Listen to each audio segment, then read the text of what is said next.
bella ciao. Mattina sono alzato, ho trovato l'invaso, un partigiano, portami via. Bella ciao, bella ciao, bella ciao, ciao, ciao, partigiano, portami via. Et mi sento. Salut bande de salopes. Aujourd'hui, on va lire des And H History en s'amusant. Alors, on va commencer avec les pots joués hier. Et ce sont tous des petits pots. J'espère que les étoiles n'ont pas été des erreurs. C'est parti avec une paire de valets en full ring. Alors, nous avons 40 blindes deep. Nous raisons 1125, j'aime beaucoup. Nous sommes raise par Pampa 27, qui est sans doute en Pampa avec 2 et 7. On a Tucha aussi qui call, évidemment. Donc, on fait face à des stacks d'environ 30 blindes. Et c'est plutôt des stacks de 25 blindes. Entre 25 et 28 blindes. Donc, très intéressant. Qu'est-ce qu'on fait avant de voir le flop? Alors ça, c'est mon réflexe à moi. Avant de voir le flop, on regarde les profils quand on va jouer. Ici, on clique sur le Sharkscope, on voit rien, on ne sait pas ce qu'il joue. C'est fort dommage. On regarde un petit peu ses stats, ça m'a l'air d'être un tag correct qui comprend les ranges. Qu'est-ce qu'on pense d'un tag correct qui nous colle ici? On regarde d'abord son pseudo si on le connaît. Pampa27, je ne sais pas qui c'est. Il s'appelle Pampa, c'est intéressant. Je pense qu'ici, il a le droit d'avoir des premiums. Il a le droit aussi d'avoir des mains comme As-Valet, As-Dame, Valet-10, Dame-Valet, Roi-Dame, surtout les combos suités. Il a le droit aussi et parfois d'avoir des mains du style 8-8, 9-9 et 10-10 qui ne veulent pas Tribet Call ou Chauve. Il a aussi potentiellement le droit parfois d'avoir As-10 suité. Je pense que cela est plus rare. Big Blind, en revanche, a beaucoup de mains. Donc, nous n'analyserons pas sa range. C'est beaucoup trop complexe pour aujourd'hui. Qu'est-ce qu'on veut faire avec les valets? Quand on a une range contre Pampa, qu'on a décrit précédemment, étant donné qu'on a des bloqueurs sur Dame-Valet et sur Valet-10, il a beaucoup moins ses combos. En revanche, il a encore As-Dame, il a encore Roi-Dame, il a le droit d'avoir paire de 7 que je n'avais pas évoqué, il a le droit d'avoir paire de 9, il a le droit également d'avoir paire d'As et paire de Roi.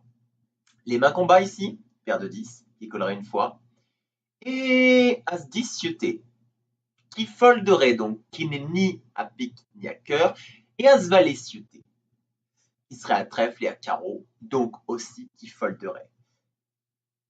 Je crois que c'est tout. Alors qu'est-ce qu'on veut faire? Eh bien, on veut check fold, évidemment. Pas d'autres questions. J'espère que ça a été le résultat. Sinon, c'est le carton. C'est un check et c'est très bien joué. Excellent. Excellente line. J'aime beaucoup. Pampa bête. Bon. Pampa maintenant bête. Alors maintenant, on a fait la même range. C'est la même chose. En plus, on a un call. Bon. Et ben alors, je pense qu'on m'a mis cette main pour un rien. On voulait un avis. Eh bien, écoutez, je vous donne mon avis. Ici, on a tout le temps un fold. Ah. Alors ça, pour moi, c'est une énorme erreur.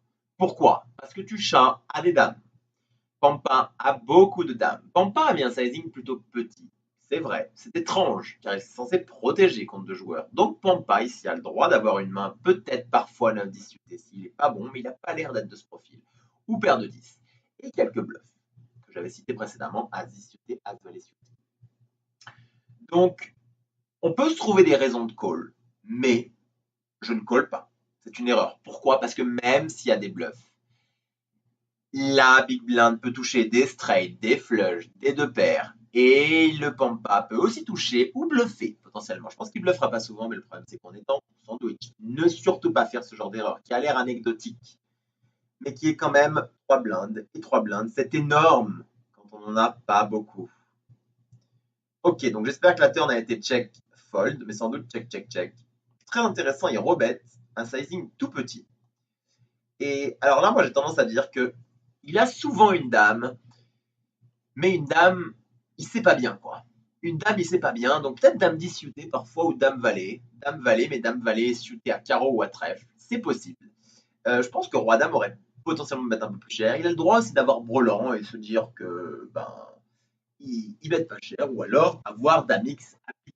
Dame à pique, roi dame à pique, c'est main probable. Donc évidemment, nous allons fold. C'est bien. Ok, regardons une autre main. Une paire de dames. Décidément, nous allons regarder comment jouer les semi-premium. Donc c'est intéressant, c'est un thème important. Ah, alors j'aime beaucoup ce spot. J'aime beaucoup ce spot pour plusieurs raisons. C'est un spot qu'il faut travailler, travailler et retravailler. Alors là, si j'en crois les pseudos et ce qu'il y avait à jouer hier, j'estime qu'on est sans doute sur soit le Bounty Builder 530, soit le 1 cacao. Et on joue contre Greenstone 25. Greenstone 25, c'est un très bon joueur. On regarde sa courbe, en plus on voit qu'il gagne. Et il a une belle courbe d'ailleurs, qui grimpe progressivement. Qui joue pas assez haut, mais qui est très fort. Qui donc du coup a souvent des range tags sur PS. Mais par contre, si on observe bien, alors là c'est quelque chose de très intéressant. Là où il reste le plus, c'est UTG. Ok. Donc c'est une option très bonne à voir. Moi, je vais vous dire quel est mon raisonnement dans ces cas-là. Plus on est sur une table avec des bons joueurs, plus du coup je m'attends à qu'ils observent les stats et qu'ils squeeze beaucoup ce spot. Et dans ces cas-là, je vais jamais tribet Greenstone. Voilà, c'est l'option 1. L'option 2, c'est je regarde tous les profils. Pampa, je connais pas. National, je connais pas. Godoff.com, je connais pas. Panthé, je connais pas. Oléo, je connais pas. Ou alors, je regarde la dynamique. Est-ce qu'ils sont tributeurs ou pas, etc. Est-ce qu'ils peuvent tribet, étant donné qu'en fait, si eux-mêmes ont Sharkscope, ils sont contre les deux joueurs les plus gagnants, donc ils vont potentiellement moins appuyer sur le bouton. En fonction de tout ça, je décide si je préfère flat ou tribet. Maintenant, la question est, avec 53 blindes, est-ce qu'on veut réellement tribet 5 bêtes? Parce que quand on tribet ici, est-ce qu'on estime qu'il a assez de 4 bêtes bluff pour go broke avec les dames? Et ben moi, je vous dirais oui. Parce qu'un bon joueur contre un bon joueur dans ces positions où il y a beaucoup de bluff, je pense, quand il sait lui-même qu'il reste plus early pose et qu'on peut analyser ça, qu'il va 4 bêtes assez souvent. Et qu'il va vraiment 4 bêtes ce spot assez souvent. Donc, la réponse c'est s'il n'y a aucun squeezer derrière et plutôt des mecs passifs, on ne veut pas se retrouver en 4-5 way et du coup on préfère tribet 5 bêtes s'il a les rois ou les as, comme dirait le bon vieux yo viral, bon appétit. Surtout qu'on est en chaos, à mon avis. En revanche, s'il y a un mec qui clique juste un petit peu trop, et qu'on pense qu'au moins une fois sur 3, il y a un mec qui va tenter le squeeze, je préfère flat. Donc voilà, c'est très table dépendant, profil dépendant, vilain dépendant. Je pense que moi, si on dit que je suis random et que je viens d'arriver à table et que je vois ce spot, je vais avoir tendance à le tribet 5 bêtes. Mais en règle générale, étant donné qu'il y a quand même plus souvent des squeezes sur ces tournois-là, et plus les tournois sont chers, plus les mecs prennent les spots de squeeze, je vais avoir tendance à flat. La seule raison qui me dit que je veux tribet 5 bêtes, c'est parce qu'il raise juste beaucoup plus dans les positions, qu'il doit être au courant de ça et qu'il est censé 4 bêtes plus gros. Ce qui est peut-être du leveling parce que les mecs ne 4 bêtes peut-être jamais bluff dans ces poses. Et dans ces cas-là, si j'estime ça, je flatte tout le temps. Voilà pour l'analyse pré-flop. On va voir ce que monsieur a fait. Monsieur a call. Très raisonnable, sans doute pour les arguments évoqués précédemment. Ça fold. Ah, Godoff.com qui avait le meilleur spot fold, un Panthé fold, et nous nous retrouvons en 3 way. Un flop intéressant, valet 10-5. Alors, ce que je vais dire en premier, c'est que quand on flatte des mains comme ça, des premiums, les as, les rois, les dames, ou qu'on slow play, on va avoir souvent tendance à overplay notre main. Pourquoi? Parce que on a slow play. Donc on a une note sign street. C'est vraiment très important de le prendre en considération. Quand on a fait ça, quand on slow play pré-flop, il faut être hyper aware des ranges des mecs, de qu'est-ce qu'ils ont, et ne pas avoir peur des refolds de slow play. Il faut y être hyper aware aussi des ranges qu'on a. Ça veut dire, est-ce que lui va réellement 3 barrels bluff sur ce spot? Par exemple, si on se fait clairement 3 barrels ici, pour moi, c'est un fold easy river. Beaucoup n'y arriveraient pas parce qu'ils ont slow play les dames. Étant donné, on va dire que c'est valet 10, 5, 6, 5. Si on se fait 3 barrels, les seules mains qu'on bat, c'est roi valet et as valet. En revanche, tous les brelans et roi roi plus nous battent. Et les deux paires aussi. Donc, c'est une erreur en combo de coller les dames. Voilà, donc j'ai essayé d'un peu d'anticiper ce qui allait potentiellement se passer. On a check-check. Qu'est-ce qu'on veut faire quand on a check-check? Évidemment, on veut bet. On veut bet pourquoi? Parce qu'on veut value, big blind, on veut value l'open raiser qui a des 10, qui a des valets, qui a le droit d'avoir dame valet, même si on a des dames, qui a l'air d'avoir valet 9 suité parfois vu qu'il raise un peu trop, il a l'air d'avoir roi valet. Je pense qu'il aurait plus tendance normalement à ses bêtes ce jour de main, mais il a le droit d'avoir ça. Et on veut aussi value énormément de mains contre Big Blind, hein, qui a des 5 avec backdoor flush ou des OESD, quelques gutshots, je pense, du genre roi 9 avec backdoor flush, et des 10 et des valets. Donc en fait, pour moi, le sizing ici, vu qu'on vise une range très large et pas très strong, c'est un petit sizing. C'est un sizing qu'on aimerait aussi faire en bluff, en faisant un 2 barrels très souvent. Donc ce qu'on aime faire ici, c'est entre un tiers et mi-pot. Je pense que 38% doit être l'optimal pour, quand on est en bluff, quasiment toujours 3 quarts pot turn contre Big Blind. Contre Open Raiser, ce sera beaucoup plus compliqué. On va voir ça après. Alors, on va être un peu plus cher que ce que j'aurais imaginé, mais c'est quand même ok, globalement. Je pense qu'on veut quand même garder une range très large ici, donc plus on choisit un petit sizing, plus la range large existe. Mettons, quand on met 1600 ici, il est possible qu'il fold des petits 10. Je pense que quand on met 1100 ou 1200, il ne foldera pas de petits 10. Pour l'idée. Vous pouvez me dire si je me trompe. C'est collé par Big Blind. C'est collé par Greenstone. Alors c'est très intéressant. Quand Greenstone overcall, ici, c'est difficile de lui mettre des mains moins fortes que As-10. Je pense que même As-10, un bon joueur comme ça, vu notre range qui comporte beaucoup de valets, et la range de Big Blind qui a aussi des valets, il va potentiellement fold quand il y a un call. As-10 aurait forcément check call quand il n'y avait pas de call, et quand il y a un call, il peut potentiellement fold. Donc on va quand même mettre As-10 de temps en temps, et des mains, comme on avait dit, valet 9 suité, valet. Il a aussi pas les 3 brelans, je dirais que paire de 5, il aurait eu tendance assez bête, mais pourquoi pas? Pourquoi pas? Parce qu'il n'est pas censé se mettre non plus les boards valet A et 10 vu qu'il est fort, donc il a les 3 brelans, on peut lui mettre les 3 brelans, et il a aussi les overpairs qui quand il ne s'ébête pas, n'a pas de raison de check raise sur ce board, étant donné que nous aussi on a les 3 brelans, et les 2 paires, et Big Blind aussi. Les overpairs, on va le voir beaucoup plus rarement, je pense qu'on va s'attendre à qu'il les s'ébête beaucoup, mais on ne peut pas les exclure. Donc en fait, la range qui fait le plus peur, évidemment, c'est celle de Greenstone. Parce que Olé Waswani de Big Blind, je pense qu'il aurait tendance très souvent à check raise 2 paires plus. On a une turn intéressante qui est la doublette du valet. Bon, du coup, ça rend le coup beaucoup moins intéressant. J'aurais aimé voir des brick et voir un peu comment on pouvait jouer ce spot. Du coup, il faudra le simuler et on en a sans doute en réserve. Évidemment, vu qu'on a dit que les 2 personnes avaient des valets dans leur range, je pense que sur un valet, eh ben, on veut juste tout le temps check back. Donc j'espère que ça a été l'action. Alors voilà, ok. Ah, pour moi, c'est une erreur. Ça fait 2. Ça fait 2 mains que j'analyse et ça fait 2 mains où je trouve qu'il y a des erreurs. Pourquoi? Parce que faut m'expliquer la raison du bet en fait. Là, je veux vraiment la raison du bet et je veux les arguments. Et je vais avoir du mal à les accepter. Mais pourquoi pas me faire changer d'avis? Vraiment, je vais avoir beaucoup de mal à l'accepter. Parce qu'on a dit que la range de Greenstone, c'était As-10, le bad range et qu'il n'avait même pas tout le temps. Et que Big Blind avait des 10, avait des draws, etc. etc. C'est vrai. Donc en fait, l'intérêt du bet, c'est de value Big Blind, mais de se value cut contre MP. Donc il n'y a aucun intérêt de bet. L'intérêt du check, en revanche, il est de potentiellement parfois pouvoir faire bluff Olewa Swanee River et prendre une straight. Globalement, quand il y a la doublette du valet, on est plutôt foutu. On est quand même plutôt foutu dans ce spot précis, donc on veut pas forcément même aller catch river. C'est vraiment vilain dépendant, sizing dépendant, timing dépendant, mais on veut surtout pas bet en fait. On surjoue notre main. Et ça peut venir du fait qu'on a slot play pré-flop. J'en ai parlé avant de voir cette turn, mais ça peut venir de là. Faudra me l'expliquer. Je veux l'explication, monsieur. Que non. Check, check, bet. Alors, si on gagne le coup, eh ben, je féliciterai pas quand même. Je m'attends pas à ce qu'on gagne quand même. Call et fold de Greenstone. Greenstone avait bien call une main, peut-être 8 et 9. Du coup, c'est plutôt logique qu'il ait une main comme 8 et 9, dame 9 suité, il en reste pas beaucoup. Peut-être que parfois il a aussi roi dame, il en reste pas beaucoup aussi, mais c'est des mains probables. Et peut-être qu'il call en troisième des mains comme as dame, as roi suité.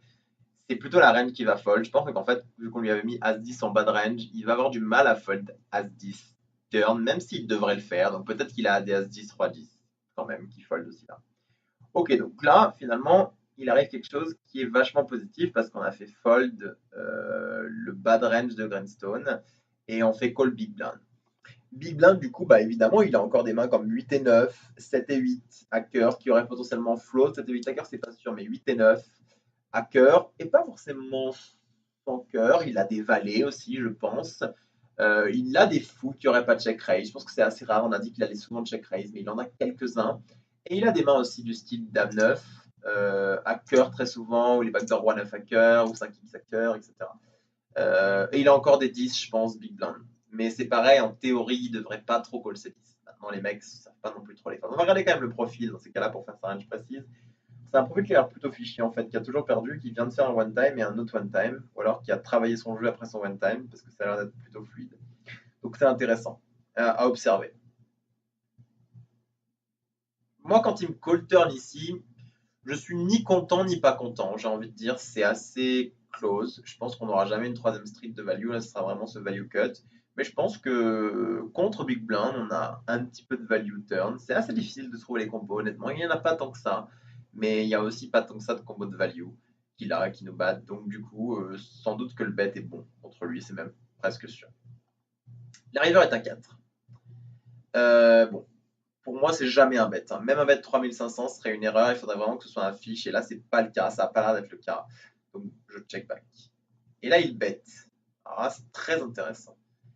Il bet sur le 4. 10 000. Ah. Alors, il bet sur le 4, 10 000. Alors, qui est un peu à 13 000, qui nous couvre. Alors là, c'est vraiment très, très intéressant. Pour être honnête, je ne comprends pas sa line. Parce que nous, en fait, on représente clairement des gros combos de draw ou des valets. Parfois As-10, mais As-10, c'est pareil, c'est surjoué notre main, je pense, c'est un peu comme les dames. Et du coup, s'il réfléchit, si on considère qu'il réfléchit, j'ai l'impression que quand il a full, il veut juste nous check chauve, ou à la limite nous donk chauve, normalement, s'il est compétent, parce qu'il veut tout prendre quand on a quelque chose. Et quand il bet, c'est plutôt pour faire fold un draw, ou un 10. Quand il bet, pour moi, ça a plus tendance à ressembler à des mains comme 8 et 9 à cœur, Dame 9 à cœur, 5x à cœur. Honnêtement, c'est un spot très très intéressant parce que il a le droit d'avoir Valet 4, qui serait plutôt cohérent, mine de rien, Valet 4 à carreau ou à pique. Il a le droit d'avoir Valet 10 qui n'aurait pas de check raise dans ce spot-là. Et paire de 5 sans doute. En fait, il a le droit d'avoir les foules. J'ai juste du mal dans ce spot à me dire que full, il n'est pas envie de prendre notre KO quand on a un valet, surtout quand il n'a pas de valet. Alors quand il a les foules avec un valet, il a du sens en fait. Mais le spot est vraiment très bizarre. Donc qu'est-ce qui se passe quand on a un spot comme ça, où on se dit, oula, c'est difficile, il représente vraiment pas grand-chose. On se dit, est-ce que ces lines existent en bluff? Ça veut dire que ici, quand on a le valet, quand on a ce valet, qu'on a des call views, etc., ou qu'on a full, est-ce qu'on voit des bluffs? Est-ce qu'on a déjà vu des bluffs? C'est ça la question qu'il faut se poser. Est-ce que ça arrive?